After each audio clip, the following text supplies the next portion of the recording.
So, are you someone who has the fear of job loss and is worried about the job security in these uncertain times? As per the Statistica report, overall layoffs across the industries that began back in 2020 due to the pandemic had reached its all time high in the year of 2022. And in the first quarter of 2023 alone, more than 167,000 employees were fired worldwide, which is a record number of job cuts in a single quarter.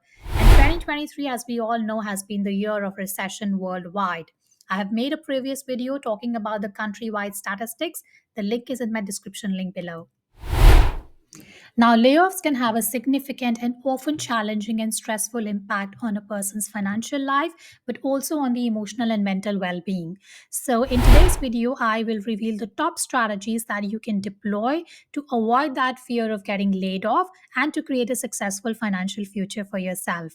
So, this is part one. In part two of the same series, I will be talking in detail that just in case you have been laid off or you have that actual fear that layoff is just right across the corner, then what are the steps that you can take to overcome and bounce back from the challenging situation? So stay tuned.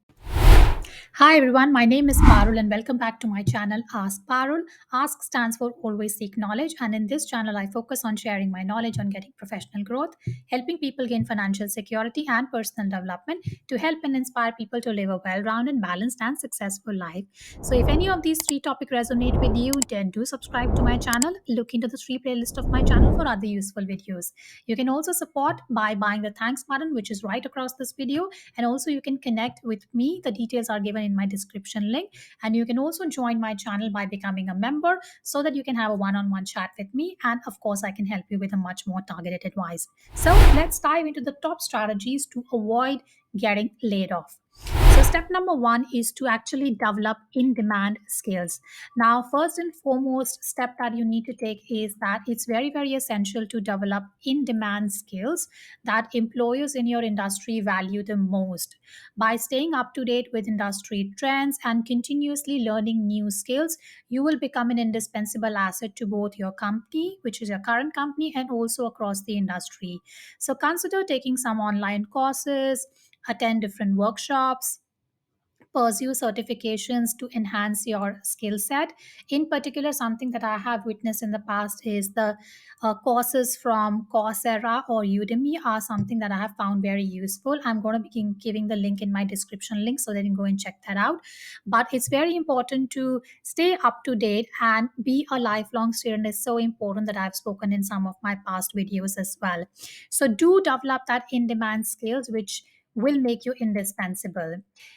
Step number two is to network and build relationships. Now, I have time and again emphasized the importance of networking.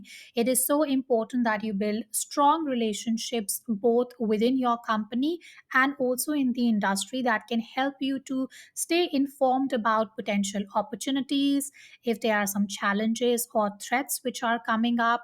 Attend networking events, join professional organizations, engage with recruiters in your industry to stay on top of what's happening, and also you can engage with fellow colleagues on social media platforms like on LinkedIn. Always remember that it's not just about who you know, but it's more important that who knows you. In one of my previous video which is about the 5 things you must consider before taking a job role, I have emphasized the importance of networking, so do check that video out. So, strategy number three is to demonstrate your value.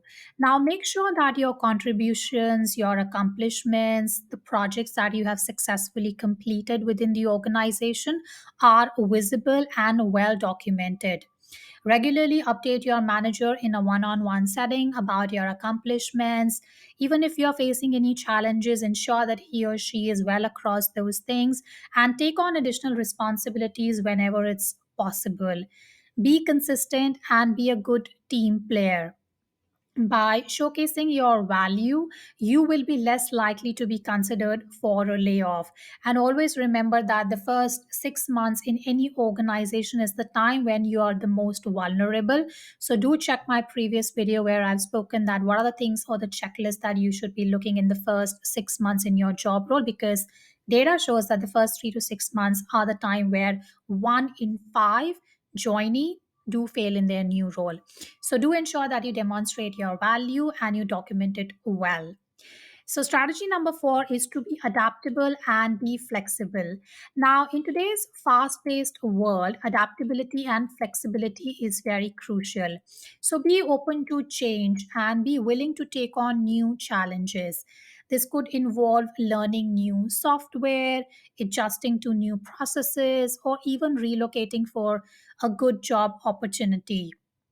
Remember that companies value employees who can adapt and are willing to grow with the organization. And I do understand that change can be very hard sometimes, but sometimes it can be a blessing in disguise. So do push yourself when you see a good opportunity coming across and be flexible and adaptable is strategy number 4. Strategy number 5 is to ask for a feedback.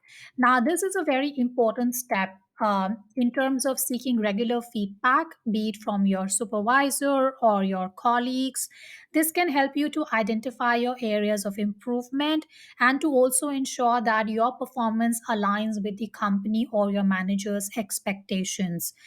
I have time and again spoken that people don't leave companies, people leave their managers. So it's very important that you have an open conversation with him or her time and again. Understand that whether you or your manager are on the same page or not. Let's assume you feel that you are not aligned. At least it gives you that headway that things are not progressing in the right direction so that you can get enough time and notice to prepare for an alternate option. And remember that when you get laid off, it's not really about the process in itself, but it's about the fact that you don't have enough time at hand to create an alternate. So it's really important that you are proactively seeking feedback rather than somebody coming and telling you the feedback as and when required. So, strategy number 6 is to keep an eye on the company's health. Now, whatever I've spoken so far could be related to misalignment with the company's goal, or it could be about your performance, but not all layoffs are about just you. Some of the layoffs, especially the mass layoffs, are because of the company's poor performance. So, in that case, you can actually be a victim of mass layoffs. So it's important that you pay close attention to the financial health and the strategic direction of the company. Hear closely what your leaders are saying in the town hall or other kind of meetings. And all of a sudden, if you are seeing that there are some drastic cost cutting measures, even for the smallest of things, it could potentially mean that the company is thinking about downsizing. So, understand the challenges and opportunities and align your work with the goals of the organization, but also look at the industry trends. So, if you feel that the competitors are doing some cost cutting, they are downsizing, they are doing mass layoffs, chances are that your organization is also thinking about it. So, do ensure that you keep the eye on the company's health. So, strategy number 7 is to be prepared for the worst. Now, no matter how well prepared you are, things do happen, and that's something that I'm going to talk in the part 2 of this video, that how you can actually bounce back from the situation. But one of the things that you can definitely do as a proactive step is to have your finances in place, because one thing that would get impacted the most after you've lost a job or after you have been laid off is actually your finances, right? So maintain an emergency financial fund. At least 6 months worth of your and your family expenses should be kept aside for those rainy days. Do ensure that you keep your resume up to date and do networking in your professional circle, and be ready for the job hunt if the situation becomes precarious, or you can actually proactively start if you feel that there are some signs of layoffs coming across. So prepare for the worst is strategy number 7. Last strategy, which is very very important, is to stay informed about the labor laws and the income protection. Now, be aware of your rights and understand the labor laws and legal jurisdiction in your country of residence, including those related to layoffs or a job loss. If a layoff occurs, you should know your entitlements and benefits, be it with the company and also what kind of support you can expect from the government. Understand what are the policy measures of your income protection insurance as well, so that you don't have to pay the penalties and you don't end up taking so much of stress. So that brings us to the end of this video. By following these strategies, I am definitely hopeful that you will be better prepared to avoid getting laid off and to secure your position in the workforce. Remember, investing in yourself and your career is a key to long term success. So, if you have found this video useful, then do give it a thumbs up, leave me with a comment, and don't forget to subscribe to my channel Ask Parul for more professional growth, financial security, and personal development tips. Until I see you the next time, goodbye and always seek knowledge. Take care.